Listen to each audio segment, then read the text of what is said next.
Welcome to this comprehensive guide on software development practices. In this video, we will be exploring the software development lifecycle or SDLC models and how they provide a structured framework for developing a software. Understanding the SDLC is crucial for anyone involved in software development. It is the blueprint that ensures projects are completed efficiently and effectively. Let us begin by defining what is the SDLC is. The software development lifecycle is a visual representation of the stages that a software product goes through, from initial concept to development and maintenance. It maps all activities involved in software development, helping guide the process. Think of the SDLC as a roadmap that takes a project from start to finish, ensuring that all necessary steps are completed in the right order and at the right time. The SDLC helps prevent chaos by providing a clear structure for each phase.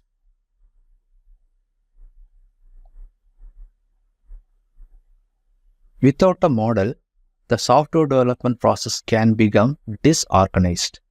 SDLC ensures team clarity, prevents confusion, and establishes a logical order for development activities. It also plays a key role in risk management, budget control, and customer satisfaction. When everyone understands the phases of the project and their roles within it, projects run more smoothly. A well-structured SDLC not only ensures high-quality software, but also keeps everything on budget and on schedule.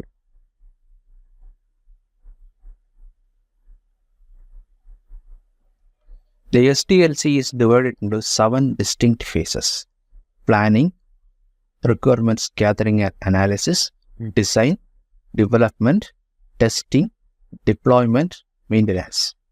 Each phase plays a critical role in ensuring the success of the project. Let us walk through each phase in detail to understand how they fit together.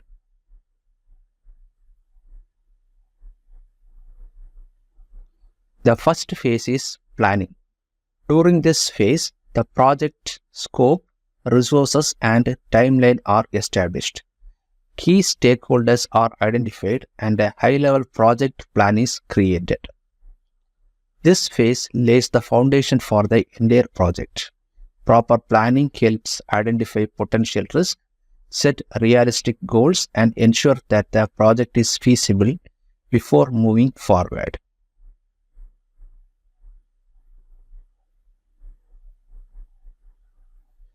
In the second phase, requirements gathering, both functional and non-functional requirements are collected from stakeholders. This includes use cases and user stories. At this stage, it is critical to gather all the necessary information about what the software needs to achieve. This ensures that we are building the right product from the start. The more thorough the requirements, the smoother the next phases will be.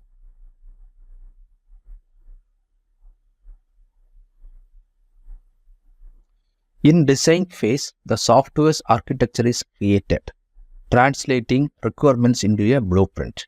This includes high-level system architecture and detailed design. During the design phase, we also choose the technology stack, frameworks, and tools. This step is about creating a robust foundation for development, ensuring the software will be scalable and maintainable. Next is the development phase, where the actual code is written based on the design specifications.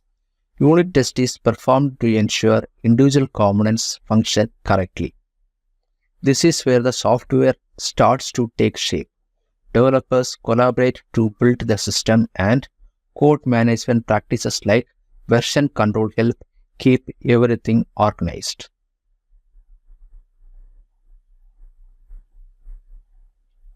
In the testing phase, the software is verified to ensure it meets all requirements.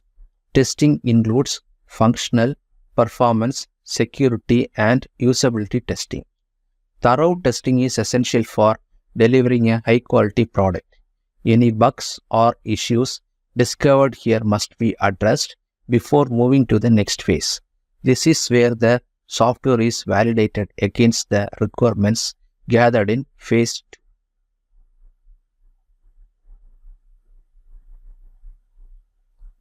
Deployment is the phase where the software is delivered to the client or end users. It is developed in the production environment with final testing and user training conducted as needed. This is the moment of truth. After all the hard work, the software is finally ready for release. But even after deployment, our work isn't done.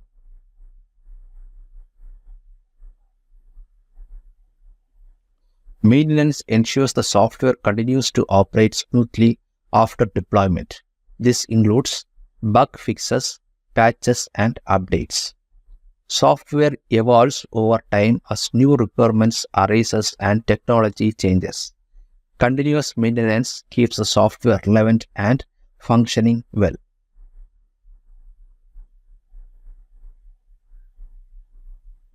Entry and exit criteria define when each phase can begin and end. This structured approach ensures that no phase starts without proper preparation or finishes without completing necessary tasks. This prevents teams from rushing into the next phase before they are ready, ensuring a disciplined approach to project progressions. SDLC models, also known as software development process models, define how these phases are executed.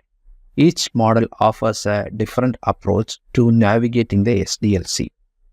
Choosing the right SDLC models for your project can make all the differences. Let us look at some of the most common models used today.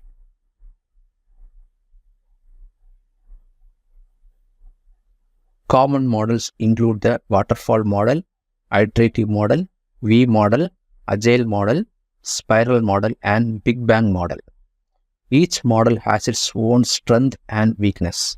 Depending on the size and complexity of the project, the flexibility required, and the level of stakeholder involvement.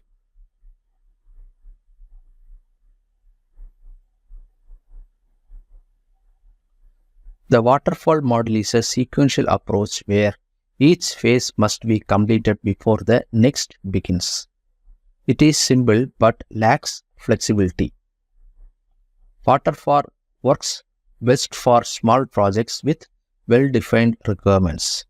Once a phase is completed, it is difficult to go back and make changes, which is why it is not ideal for large, more complex projects.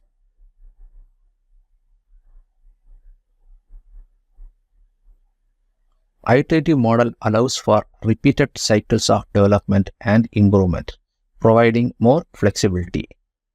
By using an iterative approach, we can improve the software with each cycle. It is great for projects where requirements evolve over time, as it allows for continuous feedback and improvement. Agile model focuses on delivering functional software in short iterations. It is highly adaptable to changes. Agile is a popular choice for modern development teams because it emphasizes collaboration, quick feedback, and the ability to pivot when requirements change.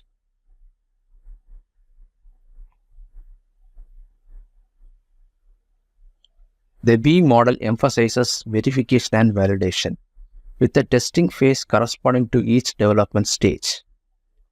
This model is rigorous and ensures thorough testing at each step, but it is less flexible when it comes to changing requirements midway through the project.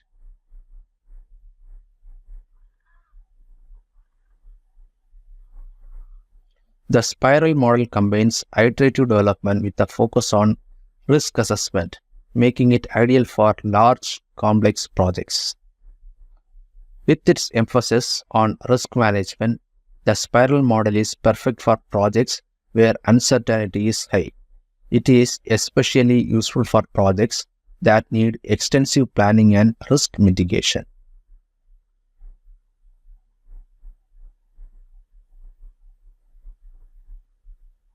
Choosing the right models depends on factors like project size, complexity, budget, and the need for flexibility. It is essential to match the SDLC model to your project's needs. A small project with fixed requirements might benefit from waterfall, while a large, evolving project might be better suited to Agile or the spiral model.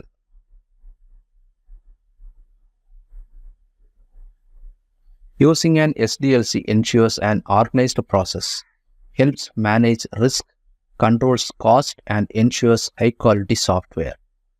With the SDLC, we have a clear roadmap for success.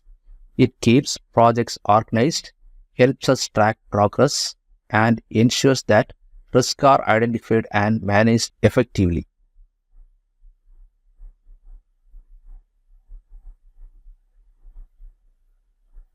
In conclusion, the SDLC provides structure and discipline to software development projects. Each model has its strengths and weaknesses, and the right choice depends on your project's specific need. By choosing the appropriate SDLC model, you can ensure your project is efficient, high quality, and ultimately delivers what your client or end users needs. Thank you for watching, and I hope this guide has helped you better understand the different SDLC models and their importance in software development. Thank you.